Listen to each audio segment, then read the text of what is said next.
तृतीय वर्ष राजनीति विज्ञान की कक्षा में आज हम बात करेंगे उत्तर और दक्षिण संवाद की। उत्तर विकसित देशों का समूह अथवा दुनिया के उत्तरी गोलार्ध पर जिन देशों का निवास है उन्हें उत्तर कहा जाता है और यह विकसित देशों में आते हैं। अमेरिका, ब्रिटेन के भाग, यूरोप के देश इसी वर्ग में निहित है। इसी प्रकार दक्षिण में गरीब या विकासशील देश, लैटिन अमेरिकी देश, अफ्रीका के देश, एशिया के देश आते हैं। तो उत्तर और दक्षिण में संवाद भौगोलिक आधार पर समस्त विश्व संसार के दो गोलार्धों, उत्तरी गोलार्ध तथा दक्षिणी गोलार्ध में विभाजित है। उत्तरी गोलार्ध में अमेरिका, ब्रिटेन तथा यूरोप के अन्य विकसित देश, जैसा कि हमने बात की, वह आते हैं तथा दक्षिणी गोलार्ध में लैटिन अमेरिका, अफ्रीका तथा एशिया के अविकसित, पिछड़े हुए, गरीब तथा विकासशील देश शामिल है। राजनीतिक शब्दकोश में विकसित देशों के लिए उत्तर और विकासशील देशों के लिए दक्षिण शब्द का प्रयोग किया जाता है। उत्तर से तात्पर्य पूंजीवादी विचारधारा रखने वाले विकसित औद्योगिक देशों से है। जहां पर तकनीकी विकास व उत्पादन अपनी चरम सीमा पर है, वहां पर प्रति व्यक्ति आय बहुत अधिक है। वर्तमान अंतर्राष्ट्रीय संबंधों में उत्तर के विकसित तथा दक्षिण के विकासशील देशों के बीच नई अंतर्राष्ट्रीय अर्थव्यवस्था या अन्य बातों के बारे में किए गए वार्तालाप को उत्तर दक्षिण संवाद का नाम दिया जाता है। इस प्रकार उत्तर दक्षिण संवाद नई अंतर्राष्ट्रीय अर्थव्यवस्था की स्थापना की दिशा में उत्तर तथा दक्षिण देशों के बीच जारी रहने वाले व्यक्तिगत संपर्कों का कार्यक्रम है। ठीक है ना। उत्तर के देश और दक्षिण के देश आपस में जो भी वार्तालाप करते हैं, आपस में एक दूसरे की सहायता के लिए आर्थिक या अन्य कोई भी समझौते करते हैं, वो उत्तर और दक्षिण संवाद कहलाते हैं। इसके लिए दोनों में परस्पर होने वाले प्रत्यक्ष वाद विवाद को शामिल किया जाता है, क्योंकि संवाद से तात्पर्य आपसी विचार विमर्श ही होता है। उत्तर दक्षिण संवाद की ऐतिहासिक पृष्ठभूमि। काफी लंबे समय तक उत्तर के विकसित देशों का दक्षिण के विकासशील देशों पर साम्राज्यवादी नियंत्रण रहने के कारण विकासशील देशों में आर्थिक पिछड़ापन बढ़ गया। द्वितीय विश्व युद्ध के बाद एशिया, अफ्रीका तथा लैटिन अमेरिका के देश, अधिकतर गुलाम देश, उत्तर की साम्राज्य ताकतों के पुंजे से मुक्त होने लग गए। अधिकतम देश आज़ाद हुए, लेकिन अपने साधनों का विकसित देशों द्वारा लंबे समय तक उपयोग करते रहने के कारण इस समय तक वे आर्थिक पिछड़ेपन का शिकार हो चुके थे। उन्होंने पाया कि विश्व अर्थव्यवस्था का झुकाव उनके हितों के खिलाफ है। विश्व के 30% जनसंख्या वाले विकसित देश उनकी 70% जनसंख्या पर अपना नव उपनिवेश नियंत्रण कायम किए हुए हैं। तो यह उनके लिए चिंता का विषय बन गया। नव उपनिवेश, आर्थिक उपनिवेश, एक प्रकार से बिना साम्राज्य का विस्तार किए, बिना किसी राज्य पे कब्जा किए, उसको औपनिवेशिक रूप से दास्ता या गुलाम बना लेना नव उपनिवेशवाद कहलाता है। उन्होंने महसूस किया कि उनकी प्रति व्यक्ति वार्षिक आय $700 है, जबकि विकसित देशों में यह $10,000 है। उन्हें विकसित देशों से मिलने वाली आर्थिक सहायता उनके नए प्रकार के शोषण का शिकार बना रही है। उनका विश्व व्यापार में हिस्सा बहुत ही कम है। उनका निर्यात लगातार गिर रहा है। विदेशी व्यापार की शर्तें उनके हितों के विपरीत है। उन पर ऋणों का बोझ लगातार बढ़ रहा है। इससे विश्व मौद्रिक संस्थाओं की कारगुजारी स्पष्ट हो जाती है कि ये संस्थाएं विकासशील देशों के हितों के अनुकूल नहीं है।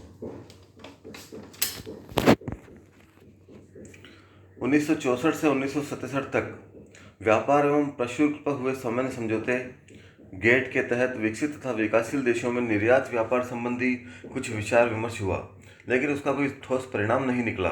1970 के दशक के प्रारंभ में ही विकासशील देश आर्थिक संबंधों के लोकतांत्रिकरण पर जोर देने लगे।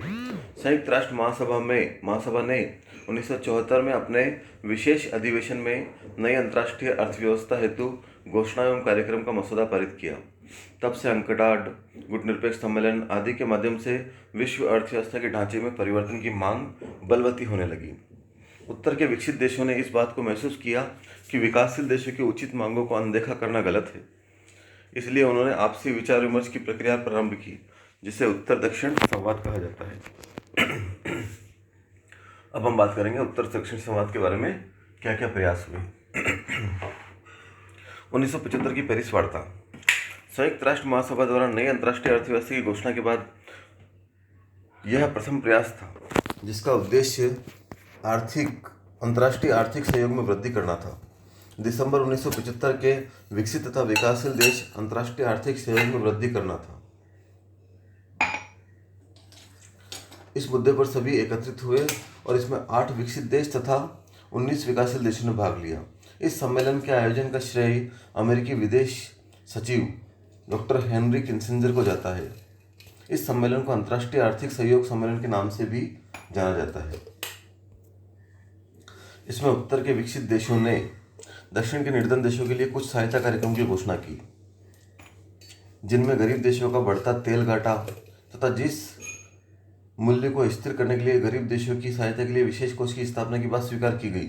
लेकिन इस सहायता के बदले विकसित देशों ने 1973 की तेल संकट की मार को फिर से न झेलने के लिए विकासशील देशों में स्थिर तेल मूल्यों और सप्लाई की गारंटी की मांग रखी।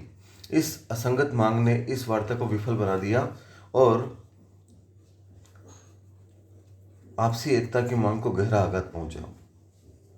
ब्रांट आयोग दिसंबर 1975 की पेरिस वार्ता के असफल रहने पर विश्व बैंक के तत्कालीन अध्यक्ष रॉबर्ट मैकनामारा के सुझाव पर अंतर्राष्ट्रीय विकास मुद्दों से निपटने के लिए 1970 में एक गैर सरकारी स्वतंत्र आयोग स्थापित किया गया, जिसे ब्रांट आयोग के नाम से जाना जाता है। इस आयोग के अध्यक्ष पश्चिमी जर्मनी के भूतपूर्व चांसलर विलो ब्रांट थे।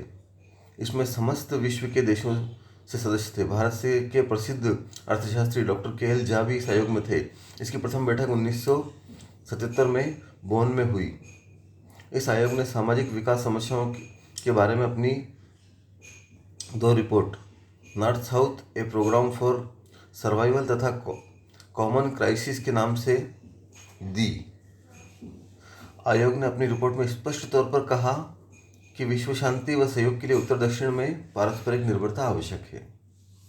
इस आयोग ने विश्व नेताओं की एक औपचारिक बैठक बुलाने का सुझाव दिया ताकि विकसित व विकासशील देशों के बीच अंतर के प्रमुख विषयों व्यापार, सहायता, सुरक्षा, तकनीकी आदान प्रदान, विश्व बैंक तथा अंतर्राष्ट्रीय मुद्रा कोष का उदारीकरण आदि पर वार्तालाप हो सके और नई अंतर्राष्ट्रीय अर्थव्यवस्था की दिशा में ठोस कदम उठाए जा सके। इस आयोग ने उत्तर दक्षिण संवाद के लिए वस्तु व्यापार, विकासशील देशों के लिए ऋण, अंतर्राष्ट्रीय मुद्रा सुधार, तकनीकी हस्तांतरण, बहुराष्ट्रीय निगमों का सुधार, समुद्री कानून, बहुउद्देशीय व्यापार आदि मुद्दों पर अपने सुझाव दिए। उत्तर दक्षिण संवाद की दिशा में ब्रांट आयोग एक महत्वपूर्ण प्रयास था। संयुक्त राष्ट्र संघ की महासभा का विशेष सत्र। महासभा ने 25 अगस्त 1980 को विकसित व विकासशील देशों के बीच आर्थिक संबंधों के बारे में विचार करने के लिए एक विशेष सत्र बुलाया।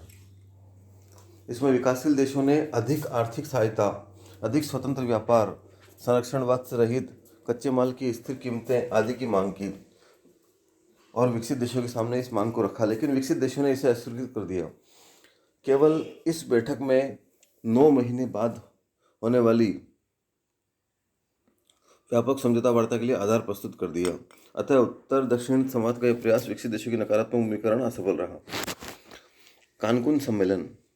यह सम्मेलन मेक्सिको के कानकुन शहर में अक्टूबर 1981 में हुआ। इसमें 14 विकासशील तथा 8 विकसित देशों ने भाग लिया।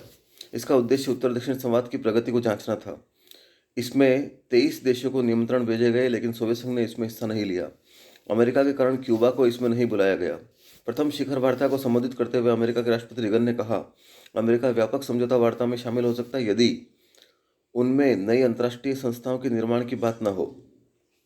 वर्तमान अंतर्राष्ट्रीय संस्थाओं की कार्यप्रणाली सभी को मान्य हो। उनका उद्देश्य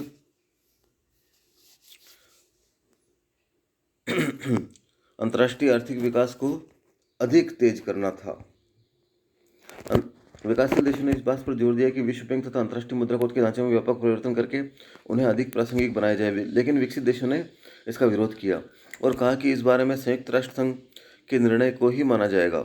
अमेरिका तथा अन्य विकसित देशों ने इसका विरोध इसलिए किया कि वर्तमान व्यवस्था में विश्व बैंक का अध्यक्ष हमेशा अमेरिकी नागरिक तथा मुद्रा कोष का डायरेक्टर पश्चिम यूरोप का ही नागरिक होगा। संयुक्त राष्ट्र संघ में ये देश अपनी वीटो शक्ति का प्रयोग करके वर्तमान व्यवस्था को बनाए रखने में सफल हो सकते हैं। इसलिए उन्होंने यूएनओ में ही निर्णय की बात उठाई। इस सम्मेलन में खाद्यान्न सामग्री, भूखमरी, कृषि विकास, व्यापार समस्या, ऊर्जा संकट आदि में भी विस्तारपूर्वक विचार किया गया। इसके बाद आता है न्यूयॉर्क सम्मेलन। इस सम्मेलन का आयोजन अमेरिका के न्यूयॉर्क शहर में हुआ। अंकटाड के तत्वाधान में 1983 में आयोजित इस सम्मेलन में विश्व के अनेक नेता एकत्रित हुए। भूतपूर्व दिवंगत भारतीय प्रधानमंत्री श्रीमती इंदिरा गांधी ने इस सम्मेलन में महत्वपूर्ण भूमिका निभाई। इसमें उत्तर दक्षिण संवाद को विकसित करने पर बल दिया गया। G7 तथा अमेरिका के हठधर्मिता के कारण इस सम्मेलन में कोई ठोस निर्णय नहीं हो सका और अंत में यह भी विफल हो गया। गेट्स समझौता तथा विश्व व्यापार संगठन। द्वितीय विश्व युद्ध के बाद अंतर्राष्ट्रीय व्यापार व्यवस्था तटकर और व्यापार से संबंधित सामान्य समझौते द्वारा संचालित होती चली आ रही है। इस सामान्य समझौते को गेट कहा जाता है।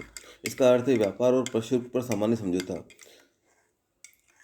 इस समझौते की स्थापना का उद्देश्य अंतर्राष्ट्रीय व्यापार के विकास में आने वाली बाधाओं को दूर करके लाभकारी लक्ष्यों को प्राप्त करना था।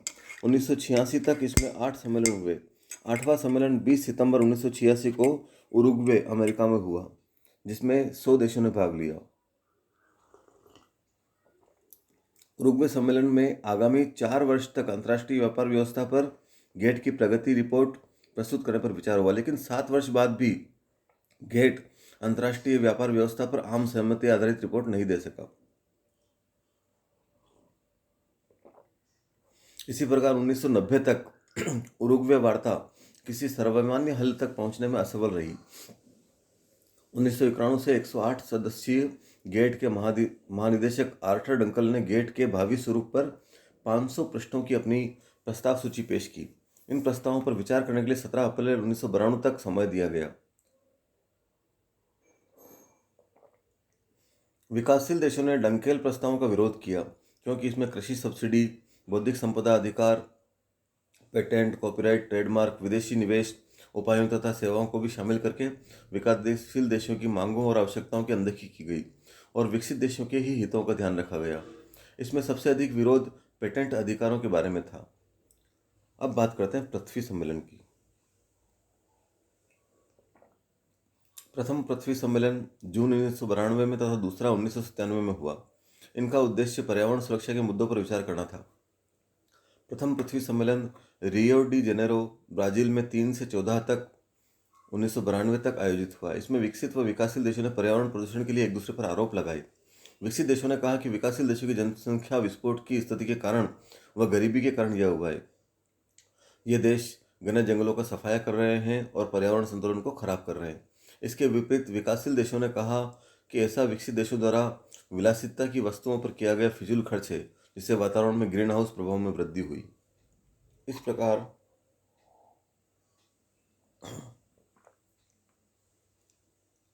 पेरिस वार्ता से प्रारंभ होने वाला उत्तर दक्षिण संवाद द्वितीय पृथ्वी सम्मेलन 1993 तक पहुंच गया, लेकिन इसके ऐसे परिणाम नहीं निकले कि नई अंतर्राष्ट्रीय अर्थव्यवस्था की स्थापना हो सके। इसमें पारस्परिक अंतर्निर्भरता के सिद्धांत का रुख आत्मनिर्भरता की तरफ पूर्णतः प्रस्तुत नहीं हुआ। न ही आज तक विकसित राष्ट्रों का नव उपनिवेशवादी रवैया कम हुआ है। उनकी यह प्रबल इच्छा है कि विकासशील देशों पर अपनी साम्राज्यवादी पकड़ मजबूत बनाई जाए। डंकेल प्रस्ताव नव साम्राज्यवाद का ताज़ा उदाहरण है। आज WTO तथा IMF जैसी मौद्रिक संस्थाएं भी विकसित देशों के हितों को ही पूरा करने में लगी हुई है। स्वयं विकासशील देश भी आपसी मतभेदों के शिकार है। अंतर्राष्ट्रीय मंच पर विकासशील देश आवाज़ तो उठाते हैं, लेकिन उनकी आवाज़ विकसित देशों की कारगुजारी के आगे दब जाती है। आज अनेक विकासशील देश विकसित देशों द्वारा प्राप्त आर्थिक व तकनीकी सहायता पर ही जी रहे हैं। आज समय की मांग है कि उत्तर दक्षिण संवाद को प्रभावी बनाने के लिए जापान जैसे विकसित देशों का सहयोग प्राप्त किया जाए।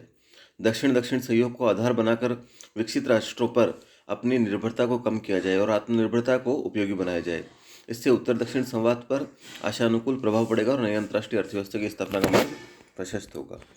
तो जैसा कि हमने समझा है, उत्तर दक्षिण संवाद का अर्थ है विकासशील और विकसित राष्ट्रों के मध्य संवाद, जिससे विकासशील राष्ट्रों के साथ जो भेदभाव हो रहा है पूरे विश्व आर्थिक व्यवस्था में, उसे समाप्त किया जा सके और विकासशील देश या गरीब और पिछड़े हुए देश भी आगे बढ़ सके।